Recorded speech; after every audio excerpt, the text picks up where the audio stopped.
विद्यार्थी मित्रों, आज 9वीं कक्षा में 8वां पाठ गुलमर्ग की खिड़की से एक रात। मोहन राकेश इस पाठ के लेखक हैं, जिन्होंने यहाँ एक कश्मीर में आया हुआ एक स्थान, एक स्थल का वर्णन किया है। तो विद्यार्थी मित्रों, हम जानते हैं कि कश्मीर विश्व का स्वर्ग माना जाता है। उसका कारण कि प्राकृतिक संपदा, प्राकृतिक सौंदर्य जो कश्मीर में है वह पूरे विश्व में कहीं नहीं है। कि बड़ी बड़ी ऊंचे पर्वत है, हिमालय की पर्वतमाला है, यहाँ छोटे झरने हैं, नदी है। तो ऐसे कई प्राकृतिक सौंदर्यों के कारण वहाँ कश्मीर इस स्वर्ग का उसे स्वर्ग माना जाता है। और इस कश्मीर में एक आया हुआ भाग जो आज हमारे पास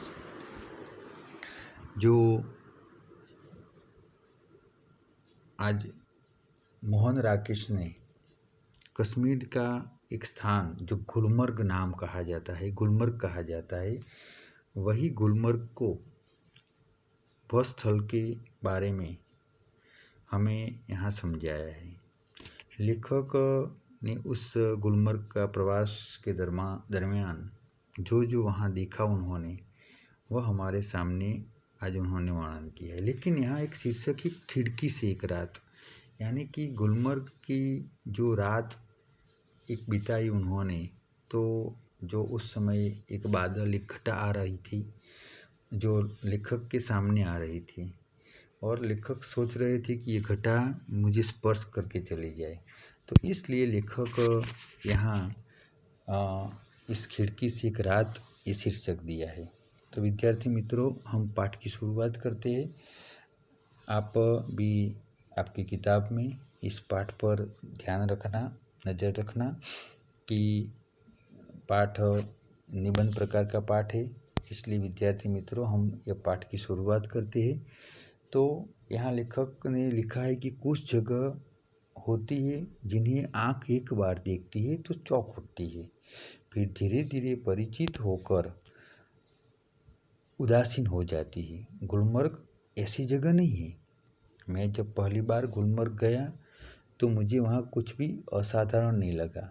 एक खुला सपाट मैदान, देवदारों के घने झुरमुट वृक्ष, बस। तब मैं घंटे भर से सारा गुलमर्ग देख आया था। जब पहली बार गए थे तो 1 कलाक में वह वापस आ गए थे। लेकिन लेखक कहते मगर बाद में महीनों वहाँ रहने पर एहसास हुआ कि वह पहली बार तो क्या, बाद में भी कभी उस स्थान को पूरा नहीं देख पाया। उसे पूरा कभी देखा नहीं जा सकता। शायद यही कारण है कि गुलमर्ग में रह वहाँ के साथ व्यक्ति की आत्मीयता धीरे धीरे इतनी गहरी हो जाती है कि वह अपने को भी उस सपाट मैदान के एक हिस्से के रूप में देखने लगता है। कांपती तितलियाँ, उठते बादलों, यानी कि ये प्राकृतिक सौंदर्य है, और बर्फ, बादलों और बर्फ से चमकती पहाड़ियों की तरह। दूसरी ओर वह पूरा विस्तार जिससे वह स्वयं भी रहता है, उसे अपने समाया सा लगता है। सूर्योदय और सूर्यास्त, दोनों संध्याएं, घना कोहरा, पीली धूप, सब कुछ। इसलिए जब व्यक्ति गुलमर्ग से चलता है तो एहसास होता है अपने से बिछोड़ने का, अपने उस रूप से जो जितना परिचित होते हुए भी सदा अपरिचित रहता है, तो बना रह जाता है। गुलमर्ग में सपने फूल बनकर उगते हैं हरियाली के आर पार, लाल लाल छतों के ऊपर आकाश में। आंखें मुग्ध होकर देखती रहती है, और फूलों में नए नए रंग भर जाते हैं। वातावरण में नई नई कोपलें फूट आती है। हर क्षण एक नए अनुभव, नए रोमांच की सृष्टि होती है। बादलों के पोर्टिकों के नीचे लोग बाहें फैलाए घास पर बैठे, दूर दूर तक सैलानियों की पंक्तियाँ घोड़े दौड़ाती नजर आती है। रंगों में कुछ बिंदु हरियाली के पट पर जहाँ जहाँ छिटके हैं, सहसा प्रकाश से नन्ही नन्ही पारदर्शक बूंदें पड़ने लगती है। रंगीन बिंदुओं पूरा विस्तार एक बाहर सिर जाता है और अपने को समेटने लगता है। हरियाली का सपना कुहासे के फूल के बदल में जाता है। मैदान सुरमई आपा ओढ़ लेता है। अब चारों तरफ धुंध ही धुंध है और विवश होकर फैली पगडंडियों की पतली पतली नरम बाहें। जब तक बादल बरसेगा बाहें फैली रहेगी, ऐसी ही कोमल, विस्मृत और निटाल। सूरज चमकेगा तो फूल में नया सपना जन्मेगा। आकाश में बादलों में नन्हे नन्हे दीप इधर उधर भटकते फिरेंगे। भेड़ों और बकरियों रेवड़ पगडंडियों पर टेक जाएगी। दिन तब रात की प्रतीक्षा करता सा प्रतीत होगा। रात आएगी तो सब कुछ खामोश हो जाएगा, सन्नाटा हो जाएगा। मैदान की वह खामोशी भी जो दिन के समय इतनी बाचाल हो जाती है। गुलमर्ग की वह रात मुझे कभी नहीं मैं भूलूंगा। मैं होटल की खिड़की में खड़ा था। दूर, बहुत दूर सामने से एक बरसती घटा मेरी तरफ बढ़ती आ रही थी। मैं प्रतीक्षा कर रहा था कि कब वह मुझ तक पहुँचे और अपने में लपेट ले। बरसती घटा में घिर जाने से बड़ा सुख मैंने बहुत कम जाना है। घटा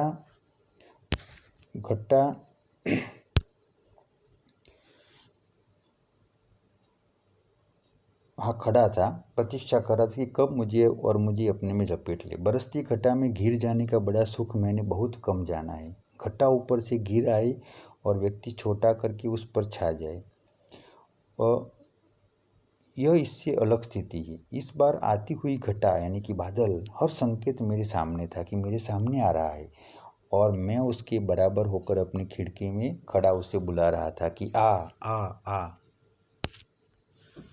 मैं तुझसे कमजोर नहीं हूँ। हवा तेज थी मगर घटा तेजी से नहीं बढ़ रही थी। हालांकि तूफान बहुत उठा हुआ था। बार बार जोर की गरज होती थी जिससे धरती और आकाश की सिराएं कांप जाती थी। बार बार सामने में चित्रपट पर बिजली कांदती थी और प्रकाश का वह भयानक विस्फोट हर चीज को नंगा कर जाता था। मैं खुश था कि थोड़ी देर में बूंदें मेरे ऊपर बरसेंगी, बिजलियों का यह कहर मेरे ऊपर टूटेगा। मैं बाहें फैलाकर सामने से उसे अपने ऊपर लेने के लिए तैयार था, मगर अचानक हवा रुक गई। बढ़ता हुआ तूफान जहाँ तहाँ ठिठक गया, रुक गया, और दोहरी कटे पक्षी की तरह वह दम तोड़ने लगा। यानी कि लेखक के कहीं दूर बादल बरसने लगा। बिजली का सांस रुकने लगी, मेरी भी, क्योंकि हवा के रुक जाने से मुझे बहुत ऊंचे आसमान से नीचे आना पड़ा था। तूफान का जोम उतर गया, उसके साथ मेरा भी। मैं उसके बराबर का कभी नहीं हो सका। वे ऐसे क्षण थे जो जीवन में दो एक बार आते हैं। गुलमर्ग में रहते हुए ऐसे क्षण हर किसी को जीवन में किसी न किसी रूप में अवश्य आते होंगे। तभी तो मुद्दत तक वहाँ रह चुकने पर कोई आकर्षण व्यक्ति को फिर खींचकर वहाँ ले जाता है। वरना वहाँ है क्या एक खुला सपाट मैदान जहाँ ज़्यादा गोल्फ खेली जा सकती है। व्यक्ति को क्यों बार बार वहाँ जाना चाहता है? क्या गोल्फ खेलने के लिए? तो यहाँ लेखक ने, विद्यार्थी मित्रों, यहाँ लेखक ने गुलमर्ग कश्मीर का एक स्थान, एक जगह, उसका वर्णन, उसकी प्राकृतिक शोभा वह हमें बताया है। उसका भौगोलिक वातावरण कैसा है कि कई बार बादल आते हैं, कई बार बारिश होती है, कई बार धूप निकलती है। तो ऐसा वो वातावरण में पूरे दिन में बदलाव आता रहता है। और यह एक प्रवास निबंध लेखक का है।